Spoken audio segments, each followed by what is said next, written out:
This is the Infinite Receiving Podcast, helping conscious leaders like you tap into a wealth of abundance across all areas of your life and business. My name is Susie Ashworth. I am a single mom of 3 and author of the Sunday Times best-selling book, Infinite Receiving: Crack the Code to Conscious Wealth Creation and Finally Manifest Your Dream Life. On this show, I'll be sharing with you how you can upgrade your identity and your reality to create the life that you have been dreaming of. Because you are ready to be an infinite receiver. Hello, you gorgeous human being. It is Susie Ashworth here, and you are listening to the Infinite Receiving Podcast. I'm feeling fired up. I don't know what it is. Something has happened in the last 10 minutes, but I feel like someone has stuck a rocket up my backside and I want to share it with you. Are you ready to have a rocket put up your jacksie? When was the last time you heard that word? If you're from the States, you probably have never heard that word. Jacksie is another word for butt. And sometimes we all need a kick in the butt. And this is really what this episode is all about. I'm curious, are you sick of your own bullshit? It's a serious question. Are you tired of hearing all of your grand plans?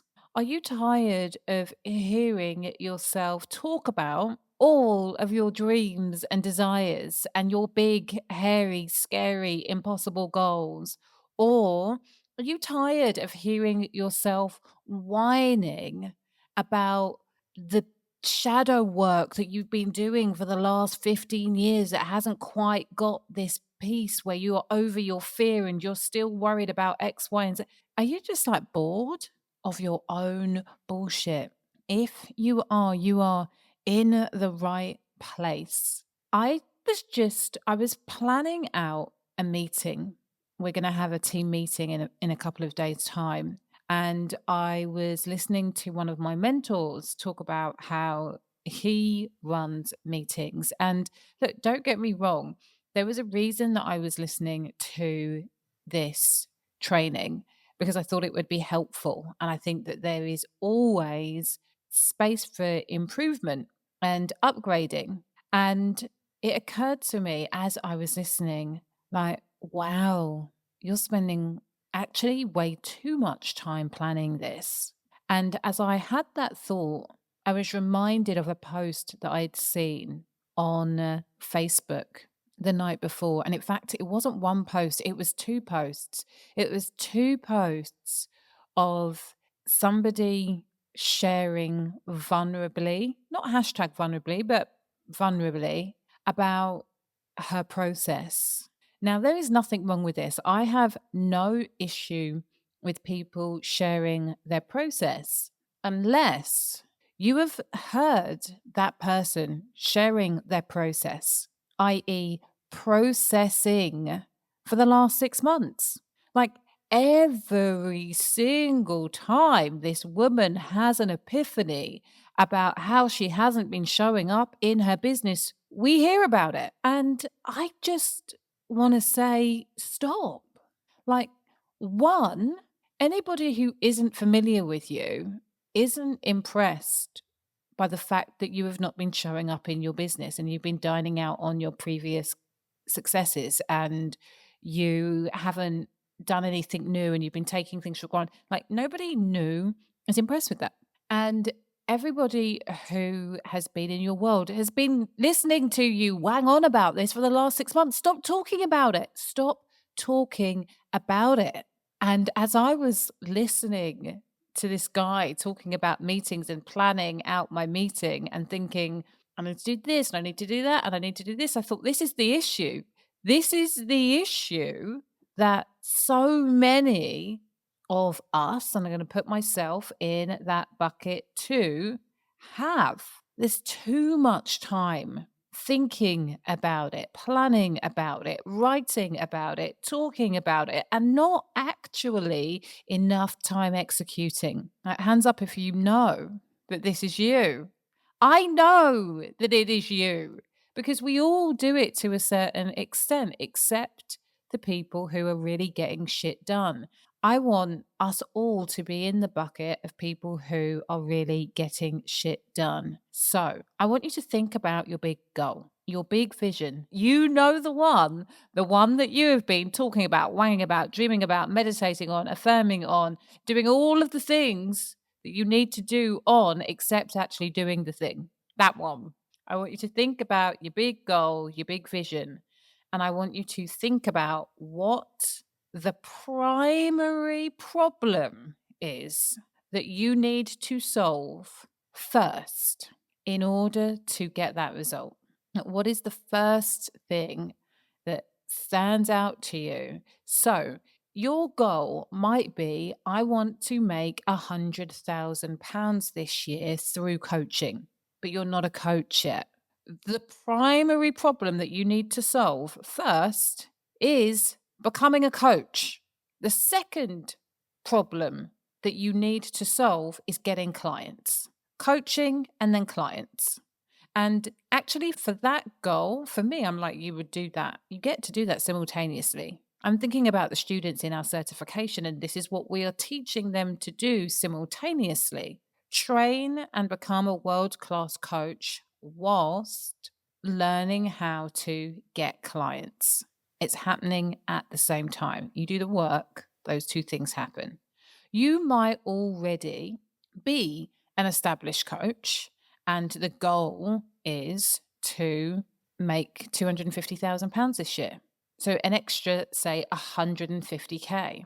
So, what is the primary problem that you need to solve? Well, it could be different. It could be I need to speak with more people. So, it could be scaling what it is that you already do. How do I speak to more people on a daily basis to bring them into my program? It could be that. So if you have a £3,000 evergreen program that is on sale once a year, you might ask yourself, how do I move from having 30 people in my program to 150 people in my program? And that will give me my 250K. Or it might be, well, I don't want to leave it all up to one launch. So, how do I get people coming into my program every single day? How do I go from 30 people to 150 people throughout the year? One of those is how do I have more conversations at the same time? That's the problem that you need to solve. And the other approach is how do I have more conversations on a daily basis to bring people in? So, your job is to take your vision and ask yourself, what is the primary problem that I need to solve? That is the first thing that you need to do. And actually, I take that back. That's the first thing that you need to do with regards to the business. The actual first thing, your pre work. Let me put it this way: the pre work that you need to do is remove distractions. If you know that the reason that you are not getting shit done is because you're doom scrolling on your phone or you are getting up every 3 minutes to, do the cooking or clean something off your desk or whatever your distractions are, get rid of them. That's your pre work. Then step one is to identify what your goal is for the year, 3 years, 5 years, whatever it is you're working on. And then what is the primary problem that you get to solve? And the answer to that question, I want you to make it just one thing. Now, you might say to me, Suze, this is not just one thing. There is a complex layer of things that I need to do in order to solve that problem. So for me, it might be, right, we want to scale our certification to ultimately having 1,000 people go through it in a year. And the first step to doing that is getting 100 people in there through in a year. So we need to work out how to have more conversations on a daily basis. That would be the first problem that needs to be solved. The second problem that would need to be solved is who is going to have those conversations? Who is going to have those conversations? Now, some people might say, Suze, actually, I think that you should decide on who is going to have the conversations because maybe they are the person that helps you have more conversations on a daily basis. That might be the answer. It doesn't actually matter. You get to decide. And this is the thing that is really, really important. You get to decide what you are going to work on first. You're going to either speak to your mentor or speak to somebody who has done it before if you want to avoid like making obvious mistakes, or you're going to go on your intuition and you're going to say, right, I would much rather have 100 leads and know that I'm going to have 100 leads in my bank so that when I get the person who's going to have the conversations, I can deal with it then. And I have to say, in my experience, one of the things that I've heard most commonly in my time in business is, what if I have like 3,000 people sign up for the program? I'm like, we'll deal with that then. A really good example of this, my biggest month in business ever, I think that we did just about £400,000 in sales. I can't remember the cash amount, but I could see all of these people joining my program. And I was wildly aware after the first like 20 people joined that I was not going to be able to service all of these people by myself. I was not going to be able to give them the level of service. This is in the launch. I hadn't anticipated it was going to be as successful as what it was. And so, what I did in the launch is hire somebody to come and be a part-time coach. So I didn't energetically block any more people from coming on board because I was going to be overwhelmed. You deal with the issue as it comes up, whereas a lot of people try to anticipate all of the issues, which for most people are just not a problem. But if it does become a problem, it's a good problem to have. And you deal with it, you gain the experience, and then you ask yourself, how would I do this differently if I was going to do it again? But when you try to foresee every single problem that might arise and try to solve all of those problems, all that happens is not a lot. You get paralyzed with inaction. And this is what I am talking about. So you focus on the primary problem and what you need to do to solve that problem. And when you're building a sustainable business, the question that is a really powerful question to ask is, how can I solve this in such a way that this doesn't ever have to be a problem again? Now, you might not always be able to answer that straight away, but it is really good practice to be asking yourself that question. Can I automate this? What systems and processes do I need to put in place so this is never a problem again? We just have something that works. From that place, and this would be your thinking, your planning time, but you give yourself a specific period of time which you put into your calendar to contemplate this stuff. We're going to have an answer. It might not be the perfect answer, but we're going to have an answer within 30 minutes. We're going to have an answer within 60 minutes, one day. We're going to spend a whole day strategizing on this, and we are going to have an answer. And then once I have an answer, I am going to execute. I'm going to do the first thing that I need to do in order to take me one step closer to solving the problem in the way that we have outlined. And I'm going to either delegate the task or I'm going to put time in my calendar to do the thing. I'm going to share that with somebody else. I'm going to hold myself accountable by sharing my to do, which is going to be written down and put in my calendar. And then I'm going to do it. Isn't this revolutionary? Not. It's not revolutionary. However, we're not doing it. I see this again and again and again. You know, one of the most frustrating things that you will have to deal with as a business owner, especially if you are a coach who trains people, is that you have actually created a blueprint and a template for people to follow. And you say, follow this, do this, do that, do this next time, do this. And then they don't do it.